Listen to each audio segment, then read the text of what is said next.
Dear students, इस video में आप देख रहे हैं आवर एनवायरनमेंट, जो आपका 15 नंबर चैप्टर है उसका पूरा का पूरा नोट्स। ठीक है, तो चलिए स्टार्ट कर देते हैं। फटाफट मैं बता देता हूँ एनवायरनमेंट क्या मीन होता है। एनवायरनमेंट की मीनिंग आपको बताई गई है।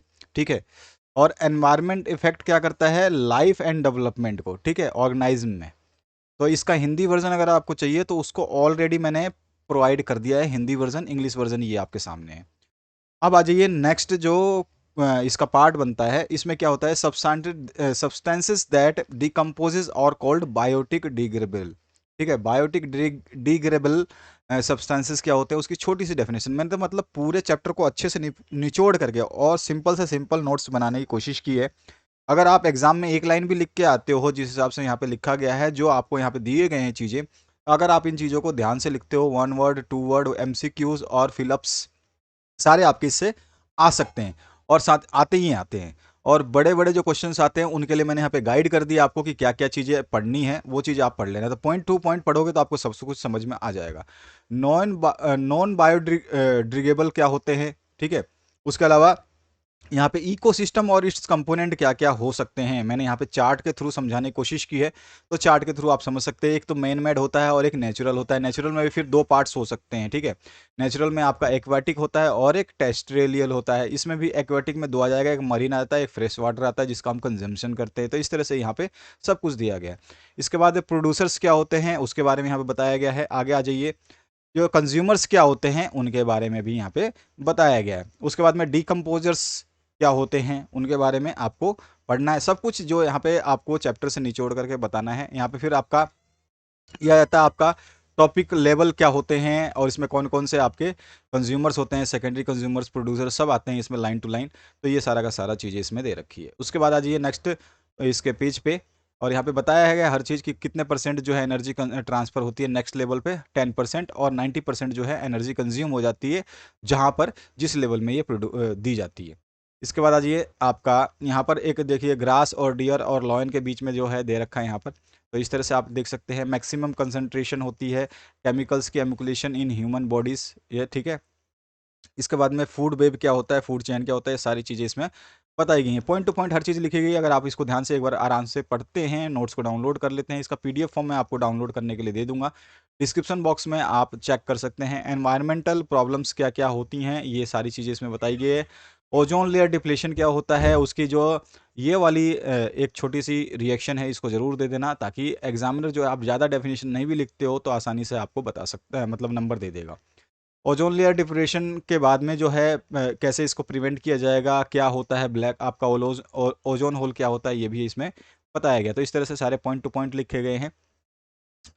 अब रीज़न ऑफ ओजोन डिप्लेशन, तो जो ओजोन डिप्लेशन है उसके रीजंस क्या है। गार्बेज डिस्पोजल का ये कभी कभी बहुत सारे क्वेश्चंस आते हैं गार्बेज डिस्पोजल के बारे में, तो वो भी आपको बताना है। ओपन डंपिंग होता है, लैंड फिलिंग होता है, कंपोजिटिंग होता है, उसके बाद में रिसाइकलिंग होता है, रीयूज़ होता है, जो कि मैंने आपको एनवायरनमेंट वाले चैप्टर में कराया था।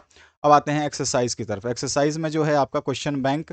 अब मैं इसमें बताता हूँ कि कौन कौन से एक्सरसाइज में कौन कौन से क्वेश्चन आपको पढ़ने हैं, और ये सारे के सारे इंपॉर्टेंट रहेंगे। इसको हिंदी में आपको थोड़ा समझा देता हूँ।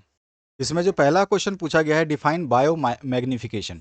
1 मार्क्स के लिए कभी कभी पूछा जाता है जैविक आवर्धन क्या है, हिंदी में इसको बोलते हैं जैविक आवर्धन क्या है। दूसरा जो क्वेश्चन पूछा गया है, इसमें पूछा गया है टर्म CFC और UNEP को आपको डिफाइन करना है। ठीक है, UNEP क्या होता है, इसका विस्तारित रूप यानी फुल फॉर्म आपको बताना है।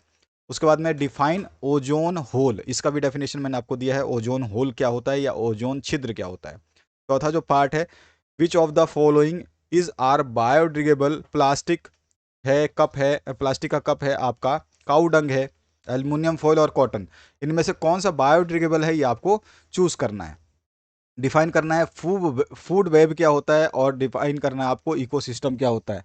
इसके बाद में आपका सातवां जो क्वेश्चन है, differentiate between biodegradable and non biodegradable, यानी कि आपको सीधा सीधा बोला है कि इसमें से आपका कौन सा मतलब अंतर बताना है आपको। बायोडिग्रेडेबल यानी निम्न अजैव और जैव दोनों में वेस्ट में क्या अंतर होता है, ये आपको बताना है।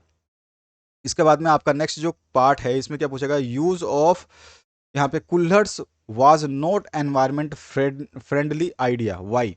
तो कुल्हड़ जो हैं ये एनवायरमेंट फ्रेंडली क्यों नहीं है, ये आपको बताना है। ठीक है, यहाँ पे पहला वाला क्वेश्चन जो था आपको मैंने बता ही दिया कि जैव निम्नीकरण और अजैव निम्नीकरण जो है पदार्थों में अंतर आपको बताना है। और इसमें अगला जो क्वेश्चन पूछा गया है, कुल्हड़ का उपयोग पर्यावरण के लिए हितैषी क्यों नहीं है, ये आपको बताना है। 9वां क्वेश्चन है, draw an energy pyramid showing different tropical levels. तो आपको परितंत्र में ऊर्जा के प्रवाह का आरेख जो है बनाना है और उसके विभिन्न पोषी स्तरों को आपको शो करना है। What is advantage of disposable paper cup use over plastic cups. यहाँ पे सीधा सीधा बोल रहा है कि डिस्पोजेबल जो पेपर कप होते हैं उसका क्या एडवांटेज है प्लास्टिक कप के ऊपर। इसके बाद में आपका 11वां जो क्वेश्चन है, इसमें क्या पूछा गया, how can we help in reducing the problem of waste disposal. तो हम कैसे सहायता कर सकते हैं जो आपका वेस्ट डिस्पोजल करते हैं उसको रिड्यूस करने में, और गिव एनी 2 मेथड्स, और 2 मेथड आपको बताने हैं जिससे आप इसको रिड्यूस कर सकते हैं। उसके बाद है आपका next question, what is role of decomposer in ecosystem. तो इकोसिस्टम में जो है जैव निम्नीकरण का क्या मतलब रोल है या क्या भूमिका है, ये आपको बताना है, ठीक है, डीकम्पोजर्स के। इसके बाद में 13वां नंबर क्वेश्चन है, give any 2 ways in which non biodegradable and substances would effect the environment. तो आपको गिव करने हैं क्या, 2 ways in which non biodegradable जो है सब्सटेंस वो अफेक्ट करते हैं एनवायरनमेंट को। तो आपको कोई भी 2 ऐसी चीज़ें बतानी हैं एक परितंत्र में जो है एनवायरनमेंट को यानी पर्यावरण को जो है क्या करते हैं, नॉन बायोडिग्रेडेबल ऐसी चीज़ें बतानी हैं जो 2 वेज में जो है पर्यावरण को नुकसान पहुंचाते हैं।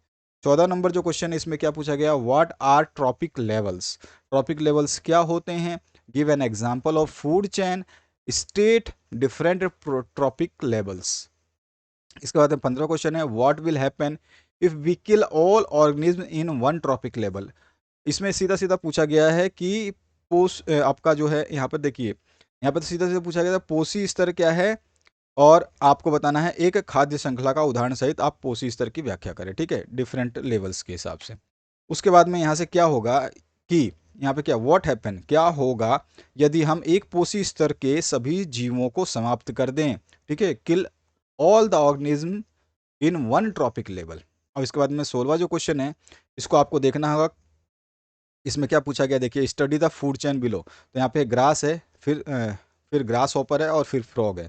तो ग्रास मतलब घास हो गया, ग्रास हॉपर मतलब टिड्डा हो गया, और फ्रॉग मतलब मेंढक हो गया, ठीक है। ये इस तरह से सीरीज दे रखी है। दूसरी सीरीज दे रखी है, व्हीट है, गेहूं है, उसके बाद में आपका रैट है, चूहा है, उसके बाद में स्नैक सांप है, और उसके बाद में आपका हॉक है जो गिद्ध है। तो इस तरह से आपको दिया गया है। अब इसमें एक क्वेश्चन पूछा गया, which of the 2 consumers frog और हॉक यानी कि मेंढक या गिद्ध will get more available energy and why. तो इस निम्न में से मेंढक अथवा गिद्ध में से कौन सा उपभोक्ताओं से जो है, उपभोक्ता, ये दोनों उपभोक्ता है, ये भी उपभोग कर रहा है, ये भी उपभोग कर रहा है, तो इन दोनों उपभोक्ताओं में से किसे सबसे अधिक जो है ऊर्जा मिलेगी, किसे सबसे अधिक ऊर्जा मिलेगी, मोर अवेलेबल एनर्जी, और क्यों मिलेगी, ठीक है, वाई। तो ये क्वेश्चन है आपके, इन सभी के आंसर्स आपको समय अनुसार प्रोवाइड करते जाएंगे हम, जैसे आपके नोट्स कंप्लीट होंगे उसके बाद में इसके सॉल्यूशंस भी दिए जाएंगे। बाकी आप लोग पढ़ते रहिए, इंपॉर्टेंट क्वेश्चंस की सीरीज आती रहेगी। और पीडीएफ लिंक इसकी डिस्क्रिप्शन बॉक्स में अवेलेबल है, पीडीएफ आप डाउनलोड कर सकते हैं डिस्क्रिप्शन बॉक्स से, ठीक है। और आने वाले समय में बिल्कुल आप चैनल पर एक्टिव रहें, अपने दोस्तों को जरूर शेयर करें, और प्लेलिस्ट देख लें, आपको सारे चैप्टर्स के सॉल्यूशंस वहाँ पे मिल जाएंगे। आपके एग्जाम पेपर्स भी मिलेंगे, मॉडल पेपर्स भी मिलेंगे, और केवल नोट्स चाहिए तो नोट्स की पीडीएफ अलग है, नोट्स का प्लेलिस्ट अलग है। नोट्स का प्लेलिस्ट आप चेक कर सकते हैं, तो इस प्लेलिस्ट से भी आपको मिल जाएगा। तो आशा करता हूँ इस वीडियो से आपको हेल्प मिली है। Thank you very much, have a good day.